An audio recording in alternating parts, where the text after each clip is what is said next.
Debbie and I are staying at Scottsdale, and today we've come for a little drive.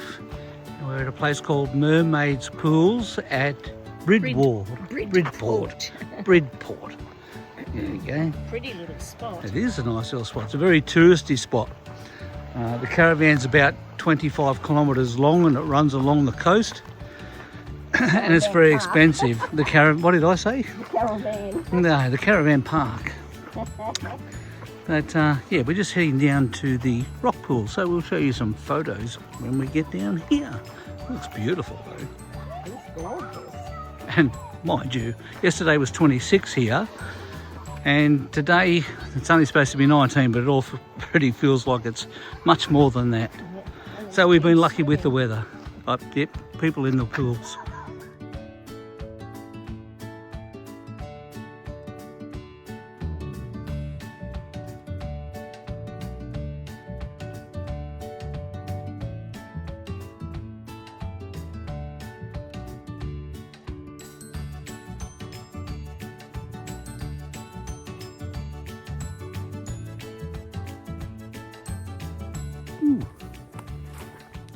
This is, oh, look at the parrots. Okay, we've left, where did we leave? Bridport. Bridgeport. Brid. Yeah, that's what I said. Oh, look, it's a bit muddy here. Be careful. And we're on our way home. We're near Lilydale and another abandoned railway tunnel. I'll just turn you around and show you. Oh, it's getting muddy. Hang on. Okay. It is a little bit muddy, so we need to be a bit careful. Oh, I don't know why it's so muddy. It hasn't rained here for ages.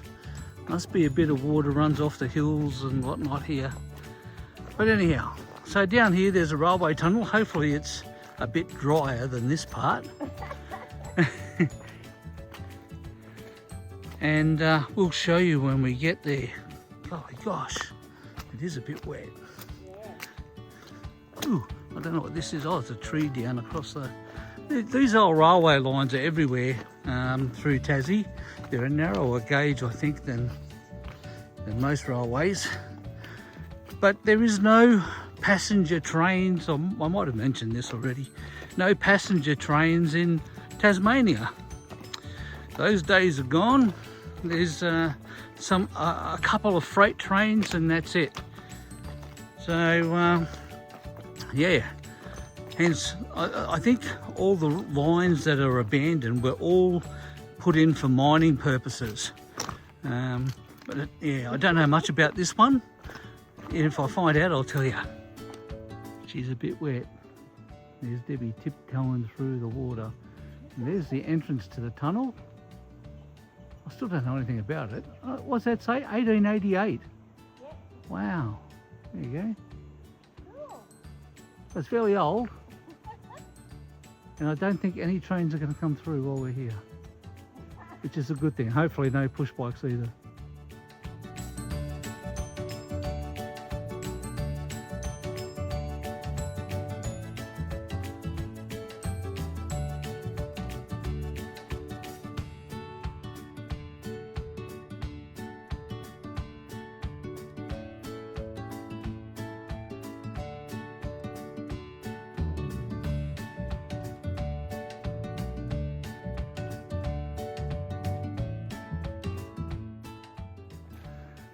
It's wet, it's dark, it's very cool. I don't think many people come down here, only ship at us. That's, yeah, there she is. We've got about, oh, I don't know, 60 metres to go. Apparently it's 200 metres long, this tunnel. But yeah, very cool. Okay. We've made it. Successfully. Neither of us fell over in the muddy slush that is the tunnel. We've got to get back. It's a fair hike. It took us quite a while to get through, only because we're tiptoeing the whole way, trying to not step on these really slippery bloody sleepers that are underneath the river. And we get to the other end and we see a sign, danger, no entry. Oh well, can't not go back now. Oh, no. All right, no filming on the way back. We'll see if we can get through as fast as we can because it's dangerous. Okay, so there was a sign at the other end saying danger, don't enter, but we missed it. But hey, being the thrill seekers that we are, we wouldn't have paid any attention to it anyway. And we made it. We successfully... There's a sign there telling you there's a tunnel. Well, it is. Pointing Where we an arrow. park the car, there's a sign saying tunnel this way. But my guess is they just want you to go down, have a look down inside the tunnel and then leave. I don't think they're encouraging you to walk through the tunnel. But if you're here, by chance, I'd do it because it's awesome. We had a good time. Just don't tell anybody, okay, that we bucked the system.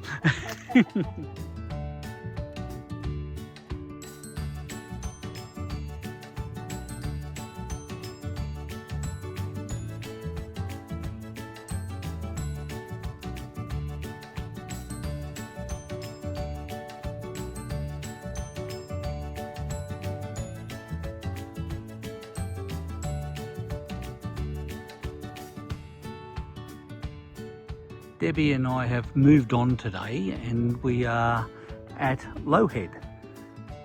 So after setting up, we're in the caravan park for a couple of nights, we've come up to the old pilot station and there's a museum here and we're just about to go and have a look around. It's very pretty here and I'm guessing like early to mid 1800s. Some of it's accommodation now, which would be awesome to stay in. But we're going to do the museum and we'll show you around.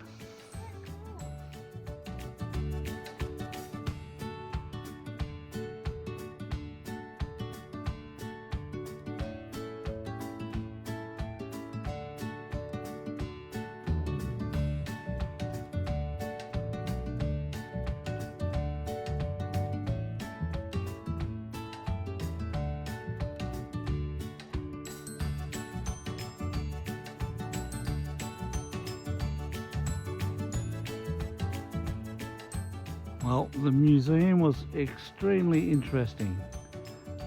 A lot of history here. Now these buildings, which was the pilot's accommodation and the pilot master's house, and later on down the end there was a school built by convicts 1835. And yeah, it's still an operating pilot station. Obviously not these buildings anymore, but still piloting out of this location.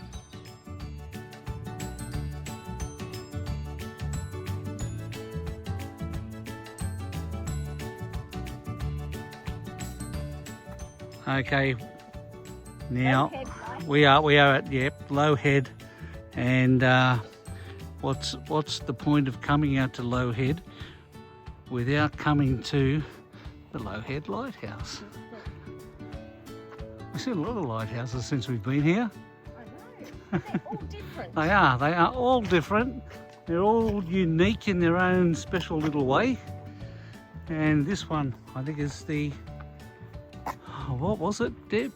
The second last of its kind, whatever kind that is.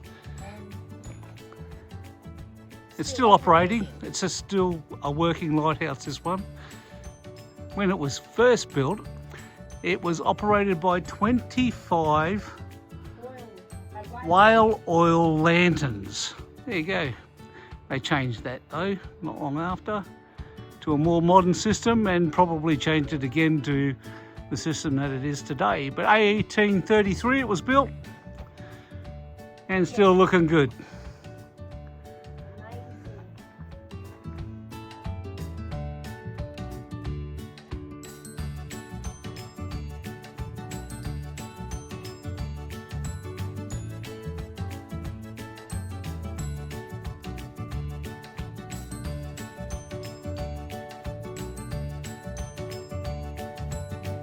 So this building here is what contains all the equipment that operates the foghorn that's like 119 decibels or something, can be heard for about 30 kilometres out to sea when they sound it. It isn't used nowadays as a foghorn because ships have radar, but every Sunday, I think it is, they blast away with it just to impress the locals, and there's a group of volunteers that keep it all maintained.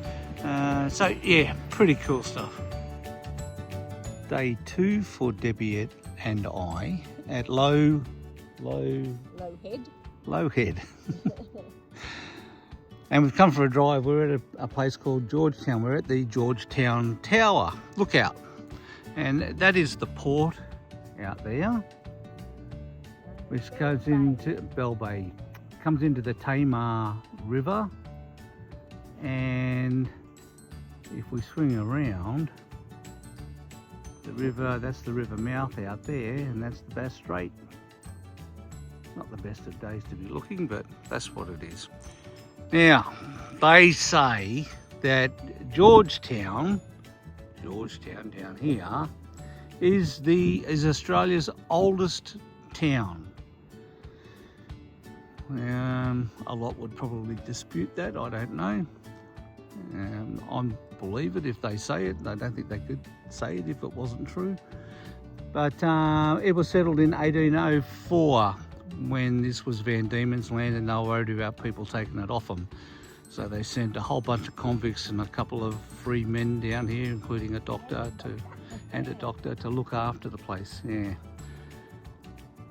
There you go. But the port down there, you can probably see there's a huge timber yard down here as well, and the trucks just come in here one after the other, and I presume that a lot of this timber is exported.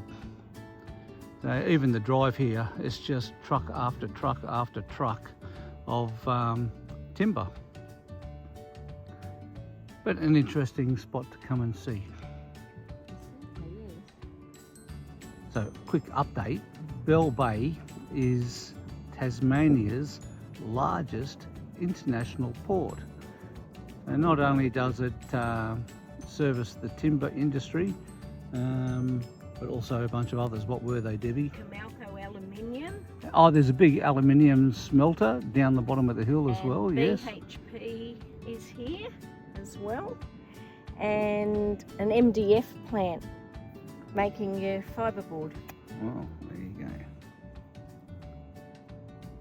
We tried to drive down there, but there's all these big signs saying you are not welcome, get out. So we left. Okay, so Debbie and I are in the Bass and Flinders Museum in Georgetown, and it's been extremely interesting, and we've learnt a little bit about Georgetown and a lot about Bass and Flinders, and how they were the first to circumnavigate Tasmania, and Flinders being a cartographer and how he did the mapping for it all, and the map that was used up until recently of Australia as well, for that matter. Yes. And this is a replica of the Norfolk. Yeah. So all very interesting. And the Tamar River, who we were told was the largest navigable river in Australia. Turns out it's not a river, it's an estuary. But there you go. But interesting, nonetheless. Yeah, there's probably the map of Tasmania that was originally done by, I presume, Flinders. So something else I never knew is that Matthew Flinders was obviously exhumed and taken back to the UK, where he was reburied in 24. There you go.